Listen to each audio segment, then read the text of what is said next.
ఉమ్మడి నల్గొండ ఉమ్మడి వరంగల్ జిల్లాల్లో అతి భారీ వర్షం పడింది. రాత్రి నుంచి ఎడతెరిపి లేకుండా కురిసినటువంటి వానకు వాగులు ఏర్లు ఉధృతంగా ప్రవహిస్తున్నాయి.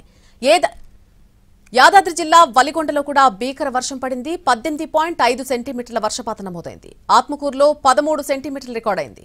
ఇక మహబూబాబాద్ జిల్లా కురువిలో 12 సెంటీమీటర్లు, సూర్యాపేట జిల్లా చందుపట్లలో 11 సెంటీమీటర్లు, భద్రాద్రి జిల్లా మణుగూరులో 10 సెంటీమీటర్ల వర్షపాతం నమోదైంది. మహబూబాబాద్ టౌన్ లో 10 సెంటీమీటర్ల వాన పడింది. ఇక గార్లలో మున్నేరు వాగు ఉధృతంగా ప్రవహిస్తోంది. గార్ల మండల కేంద్రం నుంచి రాంపురం, మద్దివంచ, కొత్తతండ, గుండ్రాత్రిమడుగు గ్రామాలకు రాకపోకలు నిలిచిపోయాయి.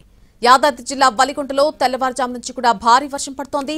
3 గంటల పాటు ఏకతాటిగా కురిసిన వానకు మార్కెట్ యార్డులో ఆరబోసినటువంటి వరి ధాన్యం నీటిపాలైంది. కొన్ని రాసులు వరదల్లో కొట్టుకుపోయాయి. భారీ వర్షానికి ఇళ్లలో కూడా వర్షం నీళ్లు చేరుకున్నాయి. ఈశాన్య రుతుపవనాలు 3-4 రోజుల్లో ప్రవేశించనుండటంతో తెలుగు రాష్ట్రాల్లో వర్షాలు దంచికొడుతున్నాయి. ఇవాళ రేపు పలు ప్రాంతాల్లో భారీ నుంచి అతి భారీ వర్షాలు పడతాయని ఐఎండీ తెలిపింది. కొన్ని జిల్లాలకు ఆరెంజ్ అలర్ట్ జారీ చేసింది. అలాగే మరికొన్ని జిల్లాలకు ఎల్లో అలర్ట్ జారీ చేసింది వాతావరణ శాఖ. తూర్పుగోదావరి జిల్లా నల్లజర్ల, దేవరపల్లి, గోపాలపురం ప్రాంతాల్లో భారీ వర్షం పడింది. తెల్లవారుజాము నుంచి నాన్ స్టాప్ గా వర్షం పడుతోంది. రోడ్లన్నీ కూడా పూర్తిగా నీటితో కప్పి కనిపిస్తున్నాయి.